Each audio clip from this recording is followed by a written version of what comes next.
8 വർഷക്കാലമായി നമ്മുടെ മനസ്സറിഞ്ഞ നമ്മുടെ സ്വന്തം wedding centre Laiba wedding centre.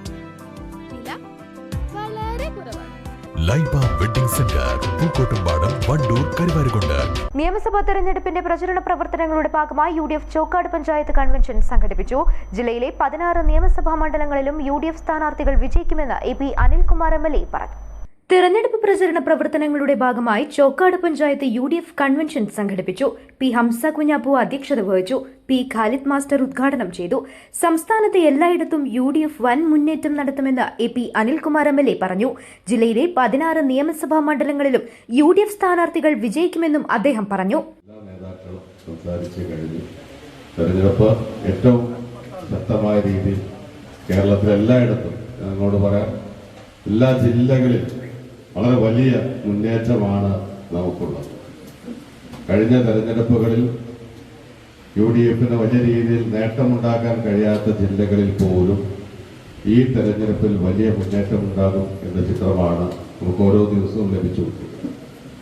സഹപ്രവർത്തകർ മത്സരിക്കുന്ന തിരുവനന്തപുരം, കൊല്ലം ഒക്കെയുള്ള നിയോജകമണ്ഡലങ്ങളിൽ നടന്ന തെരഞ്ഞെടുപ്പ് കൺവെൻഷനിലൊക്കെ ആയിരക്കണക്കിന് ആളുകളാണ് പങ്കെടുത്തത് എന്ന് സഹപ്രവർത്തകർ സൂചിപ്പിച്ചു. വലിയ രീതിയിലുള്ള തിരുവനന്തപുരത്തൊക്കെ വലിയ മുന്നേറ്റം നമ്മൾ ഉണ്ടാകും, പഴയ കാലത്തിലേക്ക് നമ്മൾ തിരിച്ചു വരും എന്നുള്ളത് ഉറപ്പ് പറയുകയാണ്.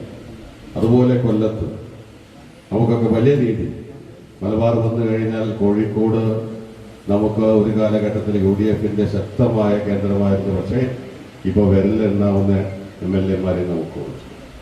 പക്ഷേ ഞാൻ സൂചിപ്പിച്ചതുപോലെ ഇന്നലെ DCC പ്രസിഡന്റ് കോഴിക്കോട് തന്നെ വിളിച്ചിരുന്നു. തിരുവമ്പാടിയിലെ ഒരു കാര്യം പറയും. അപ്പോൾ അദ്ദേഹം പറഞ്ഞു, അദ്ദേഹം കൊയിലാണ്ടിയിലെ സ്ഥാനാർത്ഥിയുമാണ്. അദ്ദേഹം എൻ്റെ അടുത്ത് പറഞ്ഞു, എറണാകുളവും മലപ്പുറം കഴിഞ്ഞാൽ ഏറ്റവും കൂടുതൽ UDFന്റെ സ്ഥാനാർത്ഥികൾ വിജയിക്കുന്ന ജില്ലയായിരിക്കും കോഴിക്കോട് ജില്ല എന്ന് അദ്ദേഹം എൻ്റെ അടുത്ത് പറയുകയാണ്. അത് വെറുതെ പറയുന്നില്ല, തെരഞ്ഞെടുപ്പ് കഴിയുമ്പോൾ നമുക്കത് ബോധ്യമാണ്. ആ രീതിയിലുള്ള മുന്നേറ്റമാണ് കോഴിക്കോട് ഉൾപ്പെടെയുള്ളത്. അതുപോലെ തന്നെ ഞാൻ എല്ലാ കൺവെൻഷനിൽ ഞാൻ സൂചിപ്പിക്കുന്ന കാര്യമാണ്, ഇന്നലെ ശ്രീ സന്ദീപ് വാര്യർ അദ്ദേഹം നോമിനേഷൻ കൊടുക്കുന്നതിന് മുമ്പ് അദ്ദേഹം എന്നെ വിളിച്ചിരുന്നു, നോമിനേഷൻ കൊടുക്കാൻ പോവുകയാണ് എന്ന് പറഞ്ഞു. അപ്പോൾ ഞാൻ പറഞ്ഞു, നോമിനേഷൻ കൊടുത്ത് പോരാ, ജയിക്കണം എന്ന് പറഞ്ഞപ്പോൾ അദ്ദേഹം എടുത്ത് പറഞ്ഞത്, യാതൊരു സംശയം വേണ്ട, ഞാനിവിടുന്ന് വെറുതെ മടങ്ങില്ല, 3 അക്ഷരവും കൊണ്ടേ മടങ്ങും, MLA ആയിട്ടേ ഞാൻ തിരുവനന്തപുരത്തേക്ക് വരൂ എന്നാണ് അദ്ദേഹം പറഞ്ഞത്. അതൊക്കെ വലിയ രീതിയിൽ തൃക്കരിപ്പൂർ പോലെയുള്ള നിയോജകമണ്ഡലം പോലും തിരിച്ചു പിടിക്കുന്ന തെരഞ്ഞെടുപ്പായിരിക്കും ഈ തെരഞ്ഞെടുപ്പ്. ആ രീതിയിലുള്ള ഒരു മുന്നേറ്റം നമുക്ക് കാണാൻ കഴിയാത്ത, നമ്മൾ UDF ആവും, നമുക്ക് ചില കണക്കൂട്ടലൊക്കെ ഉണ്ടാകും. തദ്ദേശ സ്വയംഭരണ തെരഞ്ഞെടുപ്പിൽ അങ്ങനെയായിരുന്നു. നമ്മളെല്ലാ കണക്കും കൂട്ടിയിട്ടും നമ്മൾ തെരഞ്ഞെടുപ്പ് വിജയത്തിന്റെ അടുത്തെത്താൻ കഴിഞ്ഞിരുന്നു. കാരണം നമ്മൾ കണക്കൂട്ടിയത് 1ഓ 2ഓ കോർപ്പറേഷനായിരുന്നു. നഗരസഭയുടെ കാര്യത്തിൽ നമ്മൾ കണക്ക് തെറ്റിപ്പോയി. കോർപ്പറേഷൻ 4 വന്നു, 2 സീറ്റിനാണ് നമുക്ക് കോഴിക്കോട് കോർപ്പറേഷൻ പോയത്.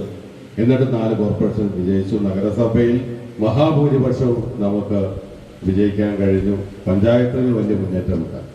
അപ്പൊ ആ രീതിയിൽ തന്നെ UDFന്റെ നേതാക്കളും പ്രവർത്തകരും കണക്ക് കൂട്ടുന്നതിനേക്കാൾ വലിയ വിജയമായിരിക്കും ഈ തെരഞ്ഞെടുപ്പിൽ നമുക്കുണ്ടാവുക എന്നുള്ള കാര്യത്തിൽ യാതൊരു സംശയവും.